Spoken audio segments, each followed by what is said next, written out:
नमस्कार, Sridevi classes YouTube channel पर एक बार फिर आपका स्वागत है। हमारी एक special playlist multiple choice question in electrical engineering की सीरीज में आज समझते हैं यूटिलाइजेशन ऑफ इलेक्ट्रिकल एनर्जी के कुछ ऑब्जेक्टिव टाइप क्वेश्चंस जिनके विषय हैं इलेक्ट्रिक ट्रैक्शन, इलेक्ट्रिक ड्राइव के एक प्रश्न से शुरू करते हैं। जो बैटरी पावर्ड व्हीकल होते हैं उनमें किस प्रकार की ब्रेकिंग का ज्यादा इस्तेमाल किया जाता है। The most popular braking for battery powered vehicle is. तो प्लगिंग हमारा एक ऐसा ब्रेकिंग मेथड है जिसमें हम सप्लाई के कनेक्शंस को इस तरह से बदलते हैं कि मोटर में रोटेशन की डायरेक्शन उल्टी हो जाए। ऐसी स्थिति में मोटर बहुत ज्यादा करंट लेके सबसे तेज रुकती है, लेकिन हम बैटरी पावर्ड व्हीकल में एनर्जी एफिशिएंसीज मेंटेन करने के लिए ये जो बहुत ज्यादा वेस्टेज वाली प्लगिंग ब्रेकिंग है इसका इस्तेमाल नहीं करते हैं। मैकेनिकल ब्रेक में जो हमारी मोटर है उसको सप्लाई से डिस्कनेक्ट करके फ्रिक्शन में एनर्जी को डेसिपेट करके मोटर को रोका जाता है। बैटरी पावर्ड व्हीकल में इनका भी इस्तेमाल नहीं किया जाता है। एक रेजिस्टेंस ब्रेकिंग एक सुंदर ब्रेकिंग हो सकती थी जिसमें हम ड्राइव मोटर को सप्लाई से डिस्कनेक्ट करके ड्राइव मोटर के साथ एक रेजिस्टेंस लगा के मोटर को जनरेटर जैसे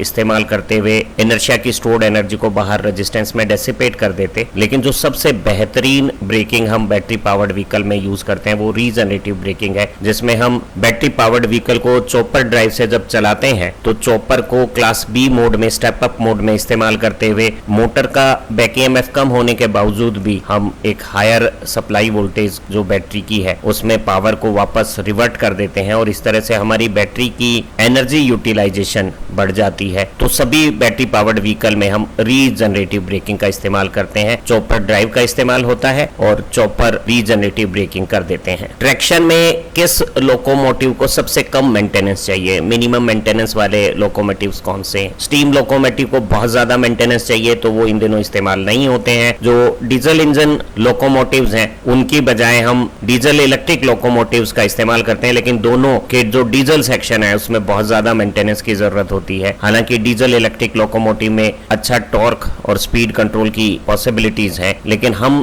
कम मेंटेनेंस के लिहाज से इलेक्ट्रिक लोकोमोटिव्स का ट्रैक्शन में ज्यादा इस्तेमाल करते हैं। तो सबसे कम मेंटेनेंस इलेक्ट्रिक लोकोमोटिव को चाहिए, तो हमारा यहाँ ऑप्शन ए हो गया है। प्रश्न है इंडियन रेलवे में लॉन्ग डिस्टेंस इलेक्ट्रिक ट्रैक्शन के लिए हम कैसा सप्लाई सिस्टम इस्तेमाल करते हैं? Which supply system is used for long distance electric traction in India? तो भारत में जो रेलवे ट्रैक्शन सिस्टम है वो सिर्फ दो तरह की वोल्टेज सप्लाई यूज करता है। बॉम्बे और उसके आसपास जो अर्बन सब अर्बन रेलवे है वो 1500 वोल्ट पे डीसी सप्लाई का इस्तेमाल करता है, जबकि सारी मेन लाइन रेलवे ट्रैक्शन है उसके लिए हम सप्लाई 25 केवी की सिंगल फेज एसी सप्लाई का इस्तेमाल करते हैं। ट्रैक्शन सिस्टम की सप्लाई हम स्टेट यूटिलिटी के 3 फेज 132 केवी या 220 केवी सिस्टम से लेते हैं। जो ट्रैक्शन का जो ओवरहेड इक्विपमेंट है उसे एक सिंगल फेज की 50 केवी एसी सप्लाई चाहिए, तो हम किन्हीं दो लाइनों के बीच में 132 या 220 केवी को देकर एक स्टेप डाउन ट्रांसफार्मर की सेकेंडरी से सिंगल फेज 25 केवी आउटपुट प्राप्त कर लेते हैं एक ट्रैक्शन सब स्टेशन के ऊपर। तो हमारा जो लॉन्ग डिस्टेंस इलेक्ट्रिक ट्रैक्शन है वो सिंगल फेज के 25 केवी एसी सिस्टम्स पर काम करता है। हमारा ऑप्शन सी यहाँ राइट चॉइस हो गई है। 220 केवी या 132 केवी के 3 फेज सिस्टम के किन्हीं दो फेजेस के बीच में ट्रैक्शन सब स्टेशन का ट्रांसफार्मर की प्राइमरी को कनेक्ट करना और ट्रैक्शन लोड को सेकेंडरी पे कनेक्ट करने से यहाँ 3 फेज सिस्टम में इम्बैलेंस आ जाएंगे। ऐसे इम्बैलेंस को दूर करने के लिए 40 से 60 किलोमीटर के दूरियों पे जो हमारे ट्रैक्शन सब स्टेशंस होते हैं रेगुलर इंटरवल्स पे, उनकी सप्लाईज हम अगर पहली बार ए और बी फेज के बीच में ली है तो फिर बी और सी के बीच में लेंगे और बाद में सी और ए के बीच में इस तरह से ट्रांसपोज करके लेंगे ताकि हमारा जो प्राइमरी 3 फेज सिस्टम है वो बैलेंस्ड लोडेड हो जाए। हम हमारे 25 केवी ट्रैक्शन ट्रांसफार्मर की सेकेंडरी में जो 25 केवी की वाइंडिंग है उसका एक एंड सॉलिडली अर्थ से ग्राउंड कर दिया जाता है और उसका कनेक्शन हमारी अर्थन्ड रेलवे ट्रैक से हो जाता है, और जो दूसरा वाइंडिंग का सिरा है वो ओवरहेड लाइन पे कनेक्ट कर दिया जाता है। इलेक्ट्रिक लोकोमोटिव को चलने की पावर ओवरहेड इक्विपमेंट से पेंटाग्राफ के मार्फत मिलती है और पेंटाग्राफ हमारी ओवरहेड लाइन से कनेक्शंस बनाकर लोकोमोटिव के अंदर एक स्टेप डाउन ट्रांसफार्मर की मदद से 25 केवी वोल्टेज को लो वोल्टेज में बदल देता है, जो एक कन्वर्टर की मदद से एक वेरिएबल डीसी सप्लाई में बदल जाती है। और हम अपनी लोकोमोटिव की डीसी सीरीज मोटर या 3 फेज इंडक्शन मोटर को इस सप्लाई से चला लेते हैं। आजकल जो हमारे नए लोकोमोटिव्स आते हैं उन्हें हम चलाने के लिए 3 फेज इंडक्शन मोटर का ज्यादा इस्तेमाल करते हैं, और इस हेतु जो डीसी लिंक्ड हमारी सप्लाई आई है उसे एक 3 फेज इन्वर्टर की मदद से वेरिएबल वोल्टेज और वेरिएबल फ्रीक्वेंसी की सप्लाई में बदल लेते हैं। हमारी जो 3 फेज इंडक्शन मोटर है वो ज्यादा रग्ड ड्यूरेबल मोटर है compare to DC series motor, और ये कम फ्रीक्वेंसी पे लो स्पीड पे ज्यादा पावर और टॉर्क भी बना सकती है। और इसमें जो सबसे खूबसूरत बात है, हम रीजनरेटिव ब्रेकिंग की फीचर का भी इस्तेमाल कर सकते हैं। तो आज की तारीख में जो हमारे पैसेंजर ऑपरेशन के VAP7 लोकोमोटिव और गुड्स ट्रेन के VAG9 जो लोकोमोटिव्स हैं वो इसी तरह की डीसी लिंक्ड इन्वर्टर सप्लाई से 3 फेज इंडक्शन मोटर को वेरिएबल वोल्टेज और वेरिएशन फ्रीक्वेंसी पे चलाकर डिजायर्ड ट्रैक्शन एप्लीकेशंस को एग्जीक्यूट करते हैं। और हम तेजी से कुछ परीक्षा उपयोगी प्रश्न करते हैं। हमें इलेक्ट्रिक ट्रैक्शन के लिए किस तरह की मोटर का इस्तेमाल किया जाता है? तो हमने समझा कि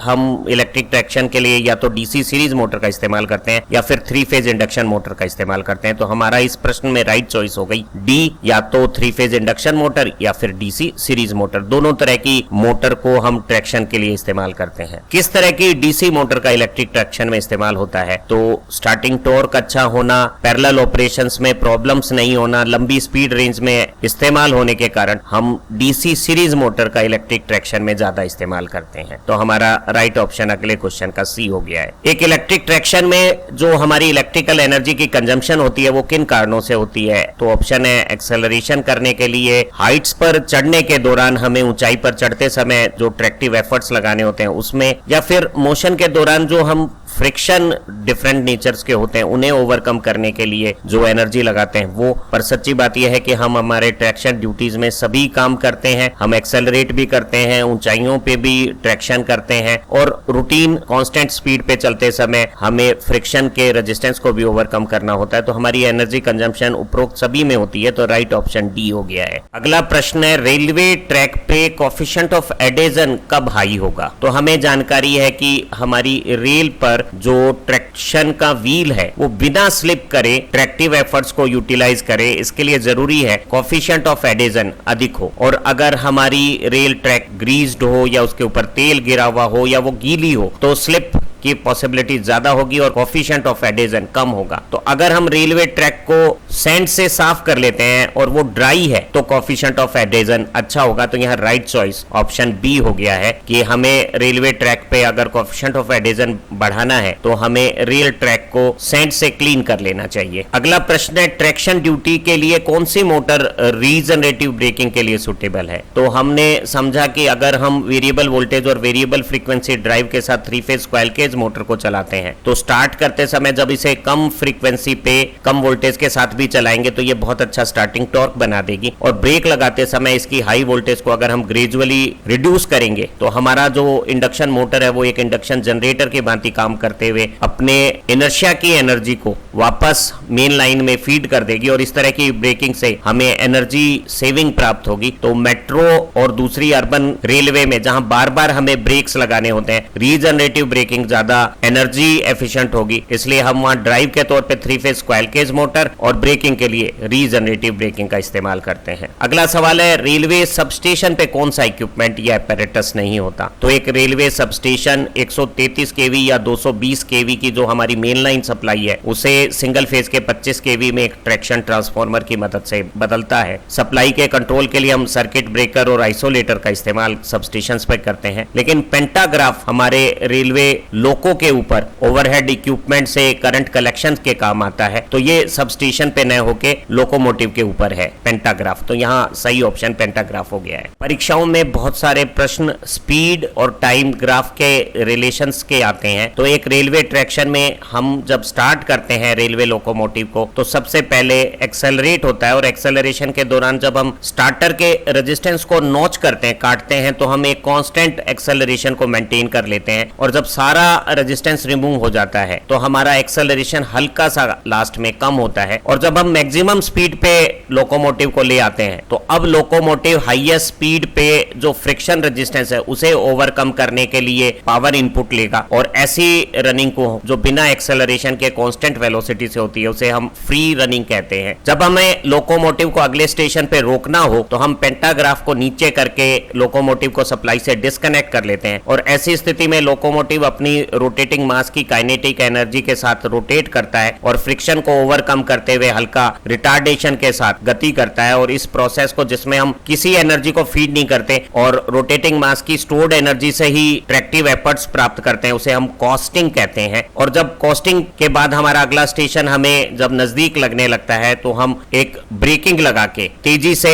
लोकोमोटिव को अगले स्टेशन पे रोक देते हैं, और इस तरह से हमारा स्पीड टाइम कर्व बनता है। तो सवाल है कि स्पेसिफिक एनर्जी कंजम्पशन हमारी किस तरह की रेलवे ट्रैक्शन सिस्टम में कम होगी। तो जो हमारे अर्बन और सब अर्बन ट्रैक्शन सिस्टम्स है उसमें एक स्टेशन से दूसरे स्टेशन के बीच में दूरियां कम है, और हमारी एवरेज स्पीड को बढ़ाने और शेड्यूल टाइम को कम करने के लिए हम कॉस्टिंग पीरियड को इन्वॉल्व नहीं करते हैं। तो हमारी जो एनर्जी सेविंग मूवमेंट है वो नहीं होने के कारण इनकी स्पेसिफिक एनर्जी कुछ ज्यादा होती है। जबकि हमें मेट्रो सर्विस में बहुत फास्ट ऑपरेशन करने के लिए हमें फास्ट एक्सेलरेशन और फास्ट डी एक्सेलरेशन ज्यादा करना होता है, फ्री रनिंग भी उसमें ज्यादा नहीं होती है, तो वो बहुत ज्यादा एनर्जी कंज्यूम करने वाली ट्रैक्टिव एक्सरसाइज हो जाएगी। और हमारी मेल लाइन सर्विस जिसमें बहुत लंबा फ्री रनिंग और कॉस्टिंग पीरियड होता है उसमें स्पेसिफिक एनर्जी कंजम्पशन लीस्ट आती है। अगले प्रश्न का उत्तर हम समझ चुके हैं कि सब अर्बन और अर्बन स्पीड टाइम कर्व है उसमें कौन सी पार्ट नहीं होती है, तो वो कॉस्टिंग पार्ट नहीं है जिसमें हम सप्लाई को डिस्कनेक्ट करके अपनी स्टोर्ड एनर्जी से ही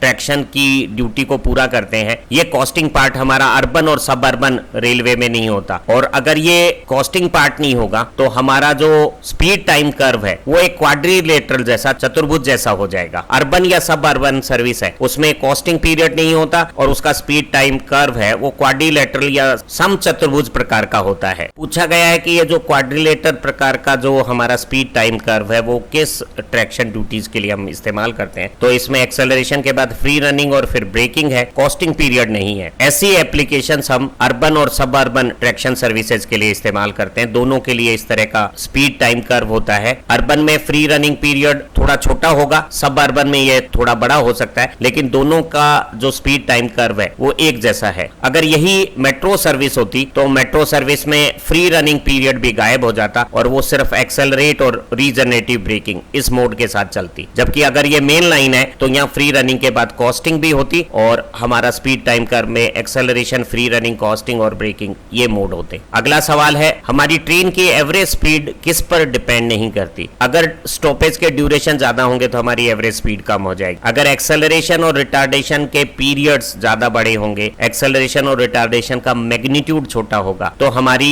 एवरेज स्पीड कम हो जाएगी। रनिंग टाइम हमें कितना लगा है वो एवरेज स्पीड को डिसाइड करता है, और रनिंग टाइम कम होगा अगर हम मैक्सिमम स्पीड ज्यादा बना लेंगे रेल की। तो आप पाएंगे कि जो हमारी एवरेज स्पीड है वो दो स्टॉप के बीच में डिस्टेंस कितना है इस पे डिपेंड नहीं करती है। तो यहाँ जो सही ऑप्शन है वो ऑप्शन सी हो गया है जिसपे हमने हाईलाइटिंग नहीं की है। उम्मीद है ये छोटी सी वीडियो से आपको ट्रैक्शन के जो परीक्षा उपयोगी प्रश्न है उन्हें करने में मदद मिलेगी। आप अपनी विषय समझ को अच्छा बनाएं, तरक्की करें। Have nice time. Thank you very much.